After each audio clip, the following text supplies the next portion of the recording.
Hi friends, ఇదైతే 4 రూపాయల జడ. ఇప్పుడు నూకాయ జడ మనం పూలు పెట్టి మల్లెపూలు పెట్టి వేస్తాం కదా, అట్టయినా వేసుకోవచ్చు, ఇట్టయినా వేసుకోవచ్చు. నేనైతే ఎక్కువ లావుగా ఎంటుకలు ఉన్న వాళ్ళకైతే ఈ మాదిరిగా వేస్తాను. ఎందుకంటే అది లూజుగా పోతుంది వాళ్ళ జడ, ఎంటుకలు లావుగా ఉండాలి జడ. అందుకని ఇట్లా 4 రూపాయలు కాలితే గట్టిగా ఉంటుంది అనమాట. నేనైతే ఇది 4 రూపాయల జడ అంటాను. మీరేమంటారు నాకైతే తెలియదు కదా. ఇంకైతే మీకు కొన్ని ఈ జడలుగానే వచ్చాయి, జడలో ఉండే వీడియోలు. ఇంకైతే నాకైతే 3 రూపాయల జడ ఇది, కానీ 4 రూపాయలుగా వేస్తున్నా చూడండి.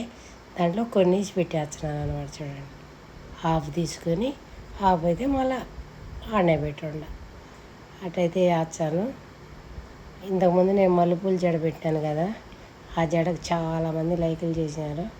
కానీ నేను ఆ జడ మా తమ్ముడు కూతురికి అయితే వేసినాను. అప్పుడు మల్లెపూలు ఉన్నాయి కాబట్టి ఇంకాంచి కొన్ని జడలుగాన ఎట్ట వేసుకునేది పెడతాను. ఇదైతే మా అమ్మాయి మీద వేస్తున్నాను. ఇంకా మీకు నచ్చితే లైక్ చేయండి. ఇంకా ఇంతకుముందు చాంపు చూపించినాం కదా, ఆ చాంపు కానీ బాగా పనిచేస్తున్నది. ఇంకా ఈ జడ ఎంటుకలు పెరిగేదానికి ఏమేమి పెడుతున్నానో అవి కానీ వీడియోలో పెడతాను, చూడండి. నచ్చితే లైక్ చేయండి. ఇంకా మంచిగా మా వీడియోకి లైక్ చేయండి ప్లీజ్. ఎందుకంటే నాది 5,000 మంది అవుతున్నారు, మానిటైజర్ అవుతుంది కదా, అందుకోసానికి మిమ్మల్ని అందరూ లైక్ చేయమంటున్నాను. నచ్చితే మాత్రం ఖచ్చితంగా లైక్ చేయండి.